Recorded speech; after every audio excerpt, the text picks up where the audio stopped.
공산국가가 한국 무기를 선택했다. 베트남이 러시아를 버린 진짜 이유. 80%가 러시아산이었는데 무슨 일이 있었나? 오프닝. 2025년 8월 조용하지만 엄청난 뉴스 하나가 방산계를 뒤흔들었습니다. 사회주의 공산국가 베트남이 한국의 K9 자주포 20문을 3,500억 원에 사들이기로 한 겁니다. 언뜻 보면 그냥 무기 수출 뉴스처럼 들릴 수 있습니다. 그런데 이게 왜 그렇게 충격적인 사건인지 오늘 제대로 파헤쳐 드리겠습니다. 베트남은 불과 몇 년 전까지만 해도 전체 무기의 80% 이상을 러시아에서 사들이던 나라입니다. 한국과는 과거 전쟁에서 총부리를 겨눴던 나라이기도 하고요. 그런 나라가 왜 갑자기 한국 무기를 선택했을까요? 단순히 K9이 좋으니까라는 답으론 부족합니다.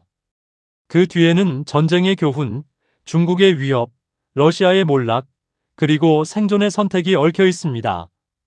지금부터 그 이야기 시작하겠습니다.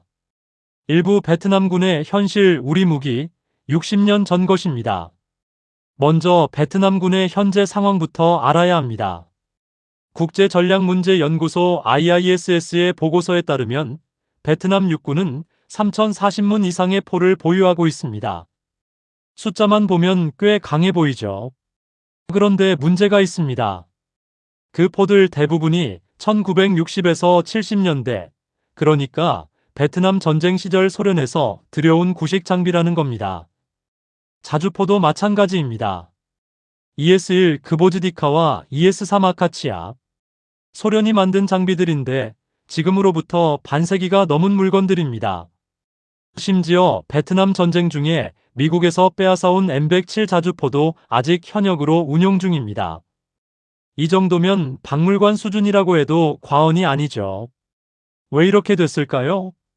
베트남은 1975년 통일 이후 오랫동안 미국의 제재를 받았습니다.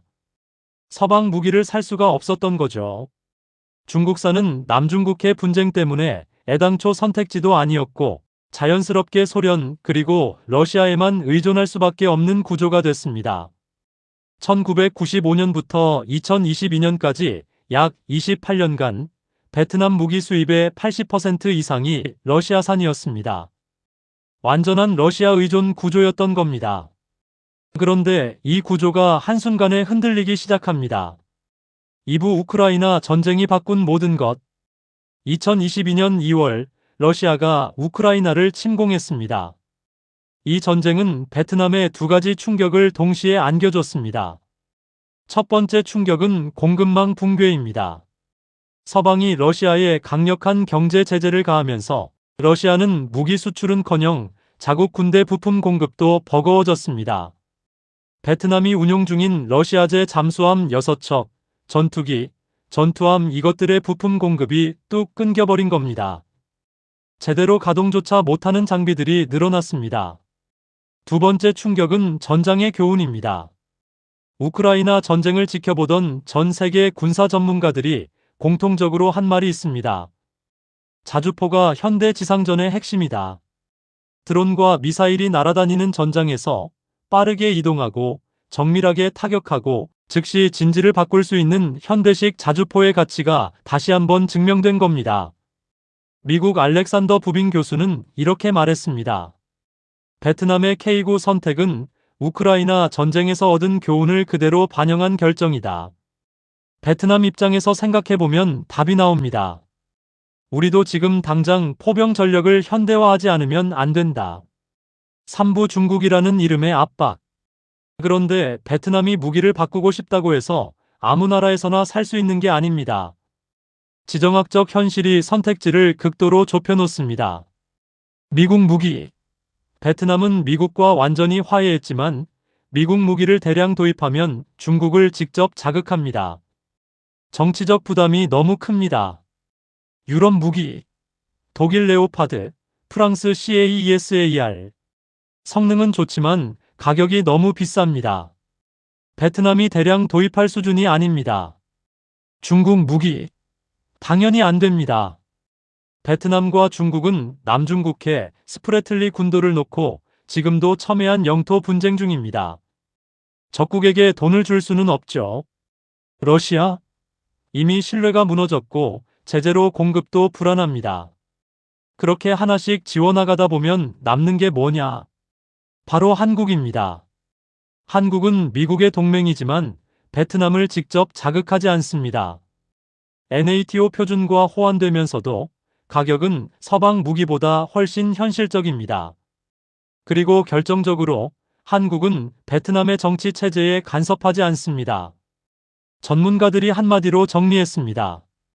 베트남 입장에서 러시아를 대체할 수 있는 현실적인 선택지는 지금으로서는 한국뿐이다. 사부 K9, 왜 하필 K9인가? 그럼 왜 K9였을까요? 미국, 프랑스, 독일도 자주포를 제안했습니다. 경쟁이 있었습니다. 그런데 베트남은 최종적으로 K9를 골랐습니다. 이유가 뭘까요? 첫째, 검증된 성능입니다. K9는 이미 전 세계 10개국 이상에서 운용 중이고 세계 자주곡사포 시장 점유율 50% 이상을 차지하는 독보적인 무기입니다. 검증이 필요 없을 정도로 이미 증명됐습니다. 둘째, 총 소유 비용입니다. 베트남은 무기 구매 가격만 본 게 아닙니다. 정비비, 부품비, 운용비, 훈련비까지 포함한 총 소유 비용을 따졌을 때 K9의 경쟁 제품들보다 훨씬 경제적이었습니다. 셋째, 기술 이전과 현지화입니다. 한화 에어로스페이스는 베트남 내 부품 조립과 정비 인프라 구축 가능성을 함께 제시했습니다. 단순히 무기를 파는 게 아니라 10년 이상 함께 가는 파트너십을 제안한 겁니다. 넷째, NATO 호환성입니다. K9는 155 NATO 표준 탄약을 사용합니다. 베트남이 향후 서방과 더 가까워지려는 방향성과도 맞아떨어집니다. 러시아식 규격에서 벗어나는 첫걸음이 되는 거죠. 랜드 연구소 브루스 베넷 선임 분석가는 이렇게 평가했습니다. K9 같은 한국산 무기는 품질, 비용 효율, 지속 지원 서비스 세 가지를 모두 갖췄다. 오부 과거의 적, 오늘의 파트너 역사적 아이러니. 여기서 잠깐 역사 이야기를 해야 합니다. 한국은 1964년부터 1973년까지 베트남전에 참전했습니다. 당시 한국군은 북베트남과 싸웠고 오늘날의 베트남은 바로 그 북베트남이 세운 나라입니다.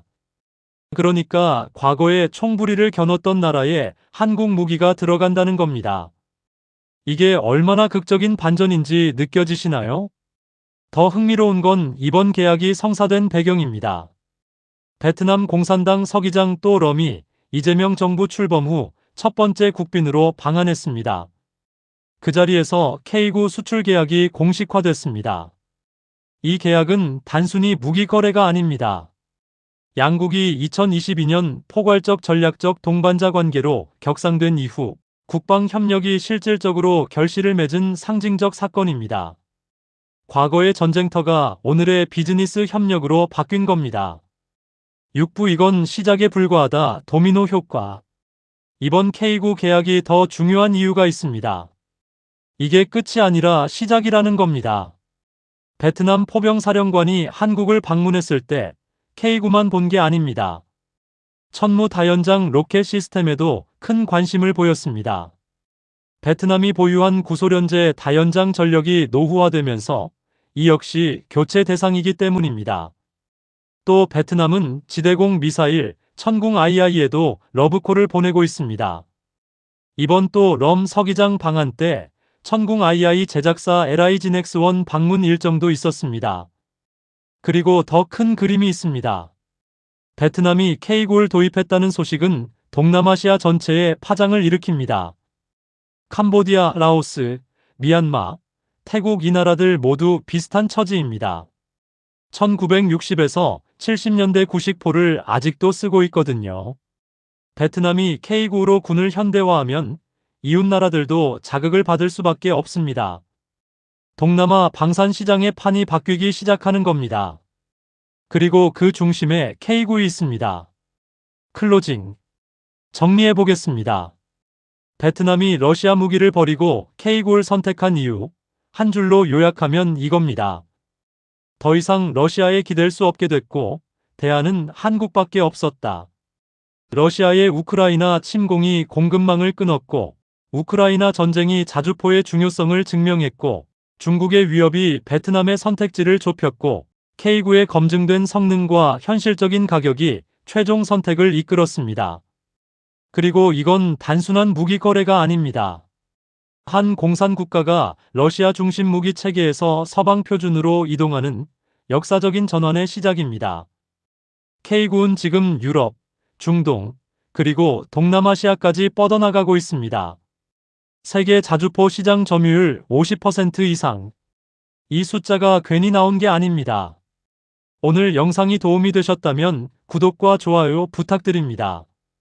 다음 영상에서는 K9 다음으로 베트남이 노리는 한국 무기가 뭔지, 그리고 동남아 방산 지도가 어떻게 바뀌는지 다뤄보겠습니다. 감사합니다.